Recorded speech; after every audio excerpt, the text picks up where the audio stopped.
Yo les gars, j'espère que tout roule pour vous. Aujourd'hui, on se retrouve pour parler d'un projet ultra ambitieux, réalisé, produit et coécrit par Kevin Costner. On parle aujourd'hui de Horizon, An American Saga, Chapter 1.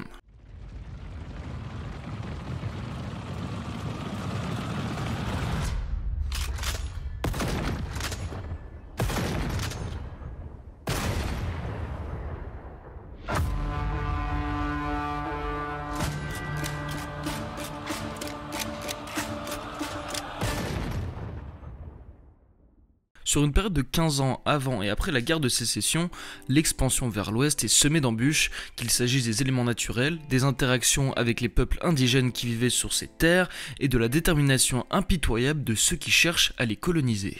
Donc, Horizon, dernier film de Kevin Costner que la majorité d'entre vous doivent connaître principalement pour sa carrière d'acteur, on a pu le voir dans JFK d'Oliver Stone, Intouchable de Brian De Palma, et même Silverado, bref, le mec a eu une carrière d'acting assez impressionnante et il a plus grand chose à prouver de ce point de vue là, mais ça faisait au moins 20 ans qu'on n'avait pas vu Kevin derrière la caméra pour réaliser un projet, le dernier en date était Open Range, en 2003 avec Robert Duvall dans le rôle secondaire. Il revient donc sûrement avec un des projets les plus ambitieux de la dernière décennie, le mec a mis environ 50 millions de sa propre poche pour financer une saga western épique comme il ne s'en fait plus aujourd'hui, avec un deuxième opus qui sort dans un petit peu plus d'un mois, et peu importe si les premiers films vont marcher, eh bien il y a déjà un troisième film qui est en tournage et un quatrième opus qui est en discussion. C'est donc une énorme prise de risque de la part de Kevin Costner. Quand on regarde ça de l'extérieur, autofinancer un film, ça peut être ultra bénéfique en termes d'argent si ça marche.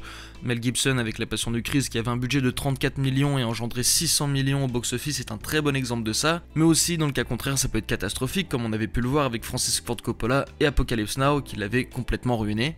Et pour le moment, malheureusement, eh bien, Horizon ne marche pas très bien. Un premier week-end à seulement 11 millions, et c'est assez catastrophique, mais on sait jamais, on pourrait être surpris pour la suite. Quand on voit l'ambition du projet d'ailleurs, vous vous doutez bien qu'il est assez compliqué de juger ce chapitre 1 comme un film standalone. C'est vraiment juste une entrée dans la matière pour cette épopée. On a plus l'impression d'ailleurs de voir un énorme trailer de 3 heures pour le chapitre 2. Le premier truc qu'on remarque bien entendu sur ce film, ça va être le production design. L'attention aux détails est folle et rien n'est laissé au hasard, que ça soit dans les costumes, les props et même les décors, tout est très palpable et nous donne un vrai feeling de western comme on n'en fait plus. Un autre aspect intéressant d'ailleurs que j'ai bien apprécié, c'est le ressenti du Far West. Le projet veut vraiment nous faire comprendre que c'est une époque compliquée et que c'est la loi du plus fort qui règne, qu'il faut se mettre à travailler, se sortir les doigts du cul et apprendre à se défendre car dehors c'est la jungle. Bien aimé cet aspect là franchement, et il y a des moments assez crus pour nous faire comprendre ça, bien apprécié. Le projet dure 3 heures d'ailleurs, ce qui peut paraître assez long quand on dit ça comme ça, mais le film est assez bien rythmé de ce point de vue là, c'est pas trop un calvaire à suivre non plus. Bon, car vu qu'on est sur un premier opus qui est là pour setuper un autre,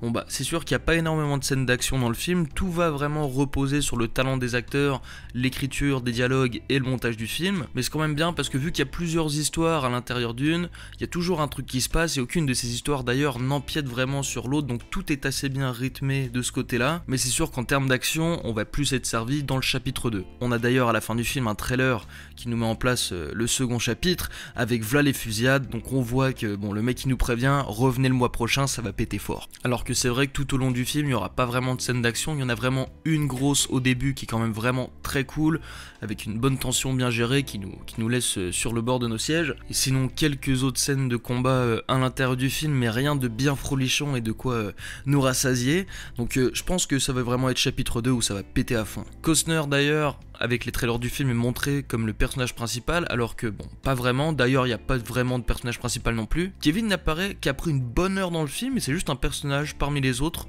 donc c'est quand même assez humble de sa part. Je pensais qu'il allait prendre une plus grande partie dans le projet, en termes de personnage, mais franchement c'est assez bien géré de ce point de vue là. On remarque quand même une bonne inspiration John Ford, quand on regarde par exemple les films Le Massacre de Fort Apache, La Charge Héroïque, Rio Grande, on sent l'influence plus militaire de ces films là, surtout dans les scènes avec Sam Worthington et Sienna Miller. J'aime d'ailleurs beaucoup le développement de ces deux personnages, l'arc narratif de Sienna Miller est vraiment très cool, et le love interest avec Sam est très bien géré aussi, j'ai hâte de voir ce que ça va donner dans le prochain film de ce côté là. Costner de son côté lui joue un nomade qui peut nous faire penser à certains rôles de James Stewart par exemple. On est loin du John Wayne style, là où Costner va jouer vraiment un personnage assez low-key, très discret, et j'aime bien sa prestance dans ce rôle là d'ailleurs.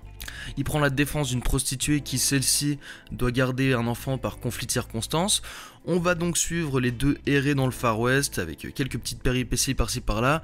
Ils sont poursuivis par une bande de méchants voyous, voilà, donc c'est quand même assez intéressant de ce point de vue-là, j'ai bien aimé. On va aussi suivre le peuple autochtone, ça c'est vraiment assez cool, car on a vraiment les deux côtés de la médaille, de savoir pourquoi en fait ces autochtones attaquent ces humains qui s'installent dans le désert, et vice versa, il y a des chasseurs d'indiens, et le conflit entre les deux est super bien géré, ça nous donne le droit à des scènes de tension quand même assez mémorables, mais ce qui va me marquer le plus du film, ça va être d'un point de vue musical, c'est très satisfaisant, on remarque aussi encore l'influence John Ford de ce côté-là, où aujourd'hui les westerns en termes de musique sont beaucoup plus inspirés de Ennio Morricone qui a vraiment laissé sa marque sur le style dans les films de Sergio Leone. Bien entendu, le gars a un panel de musique à son actif qui est assez incroyable.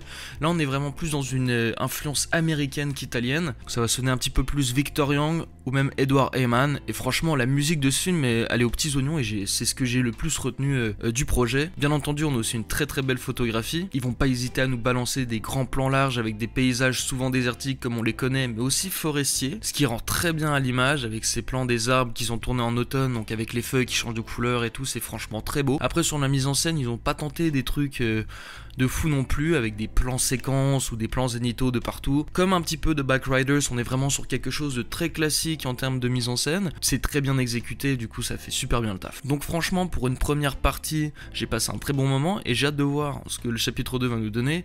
Ça devrait être encore meilleur à mon avis. Malheureusement, je pense pas que ces films-là vont être rentables. Le western, c'est vraiment un genre qui a été ultra exploité avant et c'est un style qui a connu son âge d'or. Le truc, c'est qu'aujourd'hui, on le voit bien, les gens ne s'intéressent plus nécessairement au western. Dans la salle, j'étais vraiment le seul jeune en bas de 40 ans, tu vois, alors que moi j'ai 23 piges. J'étais vraiment le seul jeune dans cette salle. Donc c'est vraiment un projet dédié aux fans du genre qui sont majoritairement un petit peu plus vieux. Mais après, comme je dis, on pourrait être surpris pour le chapitre 2. Mais à mon avis, je pense pas que ça va être rentable. Donc à voir. Mais j'ai assez peur de ce point de vue-là pour Kevin Costner, car on sent que le projet lui tient à cœur et ce serait dommage que ça marche pas pour lui. Bref. Suivez-moi sur Letterboxd les gars, ça serait franchement sympathique, n'hésitez pas non plus à vous abonner à la chaîne, laisser un petit like, ça fait toujours plaisir, et à me dire ce que vous avez pensé de ce film en commentaire. Sur ce, je vous dis à la prochaine, bye.